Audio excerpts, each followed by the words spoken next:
So we're going to end here with Ed, but I wanted to just real quick tell you about a little girl, since Jerry had just read the beautiful story about dedicating to his granddaughter. A very little girl was sitting on her grandfather's lap as he read her a bedtime story. She reached up and touched his wrinkled cheek, and I'm kind of getting to that point now. I've got a 2-year-old granddaughter, and then stroked her own cheek, and then she reached up and touched his again. Finally, she spoke up. Zeta, she said, this is her way of saying grandpa. Zeta, did God make you? Yes, sweetheart. God made me a long, long time ago. Oh, she paused. Zeta, did God make me too? Yes, indeed, honey. God made you just a little while ago. She paused again, thought real hard, and then said, Zeta, God's getting better at it, isn't he? Ladies and gentlemen, our guest in honor of Mr. Ed Calkins. Here we go.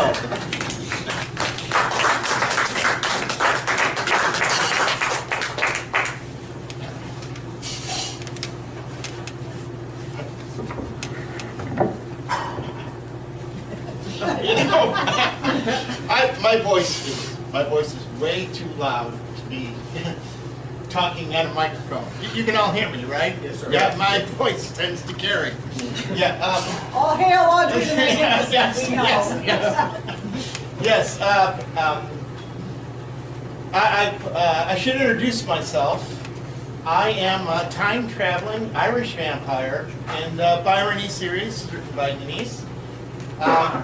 Without giving too much away, I've described the trilogy. If you haven't read it, it's a cautionary tale to women who might get a proposal from a certain Irish vampire whose holiday we're celebrating tonight. The main character, Melissa, gets a proposal and fails to answer correctly, even after hearing that such a marriage would involve no ceremony, sex, or exclusion of other relationships, as Ed Calkins has only one lifelong lover, machete enforced. What follows is many husbands as volumes and none for the better. Now, Denise, don't try and talk me out of this. My debt to you is too great. I've designed a new $1 trillion comeback bill, to which only one will ever be printed.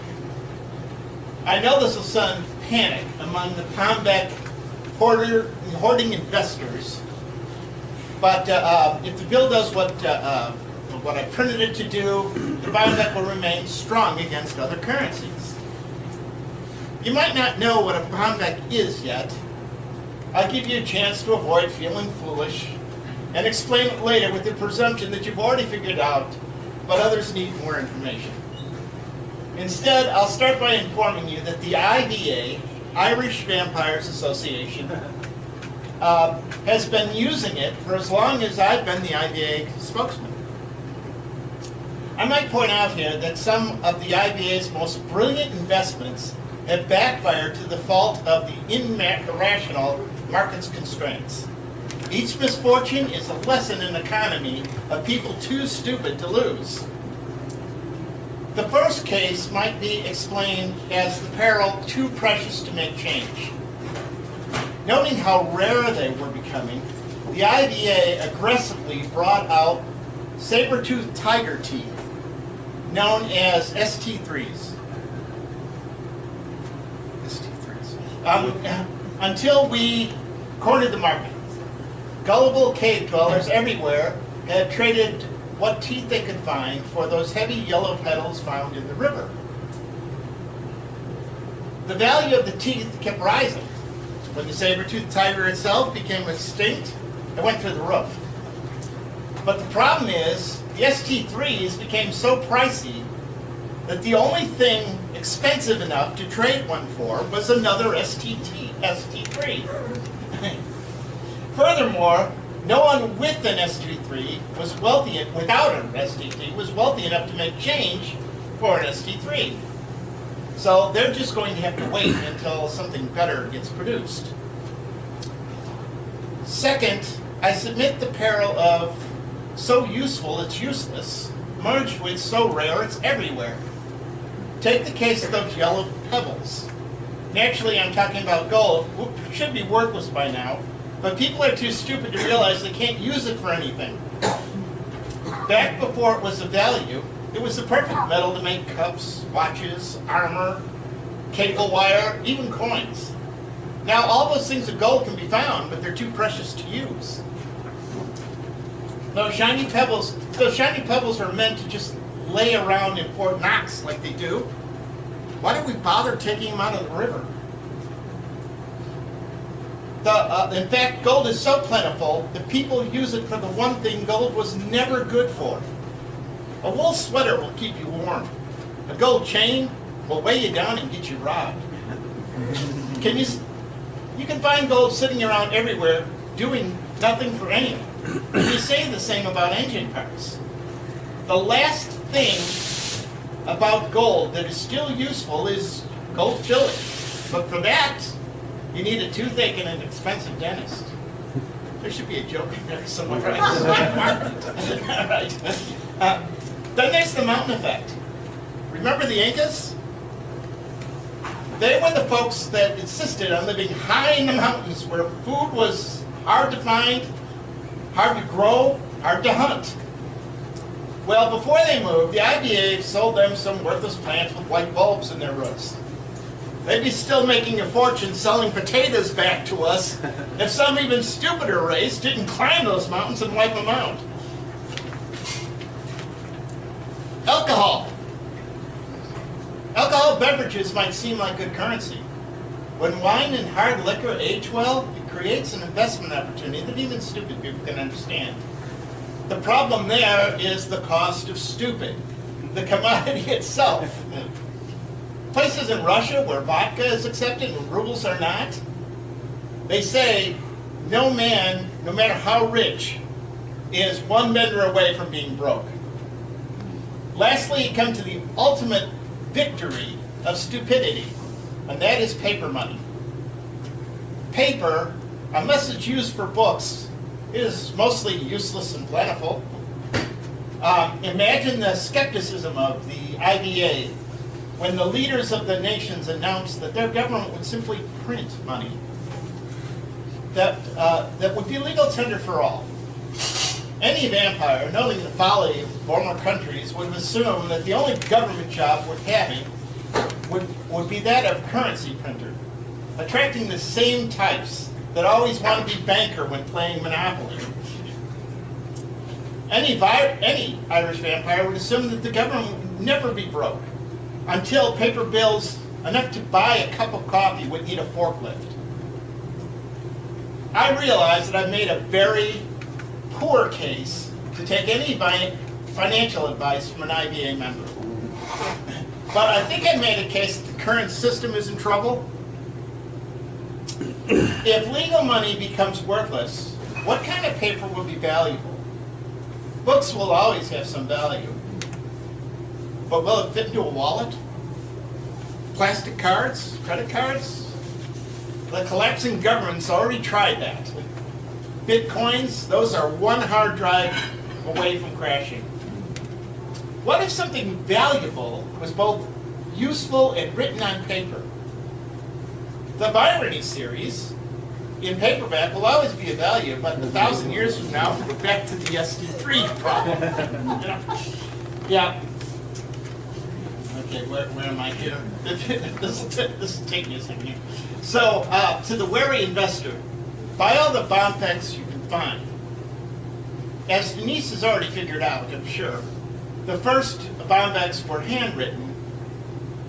One paper napkin that laid next to some tip that some lucky waitress would collect. Like valuable autographs, condition, quality, and backstory have some value. But the usefulness and transferability distinguish the Bombex from other collections. Although Bombex all have different backings, they all have the same 4 words. Will you marry me? Written in the same hand. Bombex is the anachronism for Proposal of Marriage by Ed Calkins. Each Poundback having those 4 words, thus creating its own market value, has no expiration date, no mention of who's being proposed to, or even on whose behest the proposal's made. As many of you know, Denise's last book, I'm a time-traveling vampire, I happen to know this. Denise's last book will bear the title, The Most Impressive Women of All Times, The First 100 Wives of Ed Calkins. As women wish to live this legend down, unfolding for them, they're going to try to make the $100 cut, and the Poundback trading will skyrocket. This long-awaited book will fly off the shelves, doubling sales from year to year. Imagine that. In 4 years, she'll have sold 15 copies. In 5, she'll have sold 63. In 31. In 6, 63. Yeah, her grandchildren are going to be rich. Her great-grandchildren, maybe. Okay. To the casual eye, Denise doesn't have much incentive to write such a long, difficult book that's going to precede her death and the end of her creative writing. So, to address this, I'm issuing the first and last $1 trillion Poundback bill, which will allow the bearer, and boy, I always get this wrong, okay, 999 billion, 999,999,999 of her closest friends to marry Ed Calkins. Or she could just take up for having a trillion husbands. You've got to name them all then. Okay, so to address this, although Denise has no interest in activating this, No.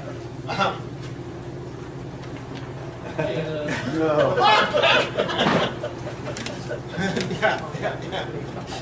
Denise, yeah. Oh, you just come to see baseball game? Okay. I should. I want to do one more thing. I want to. Of course I did. Of course I did. Would it be authentic if I spelled it right? I mean, come on. I'm surprised they got. I'm surprised they got all the letters in trillion right. It's okay. I want to now go to solving a problem. The problem with Calkins Day. You come to a library. You read your short story. You bring down the house. Maybe you go out, celebrate. A little bit afterwards. Have a nice dinner. Down a few drinks. Next thing you know, you're broken hungover.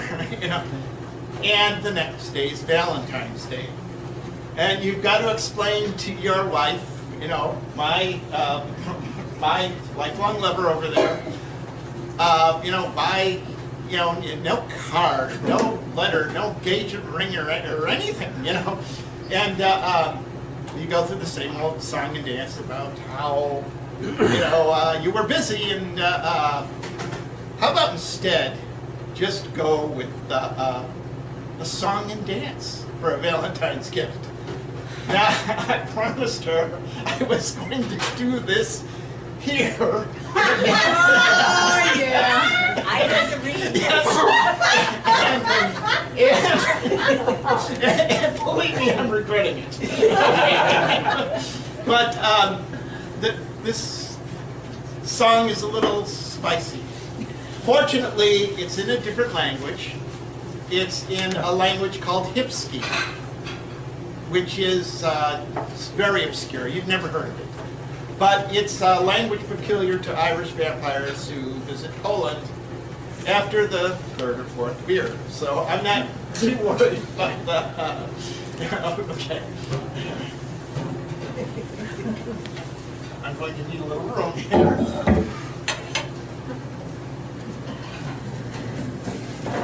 Oh, my little babushka, how I lure your tusha. We will lose, I squish ya. You're a spasky dish ya. They're naughty bushwa. How I learn to push ya. Their day I seduce ya. My shelsky me muspa.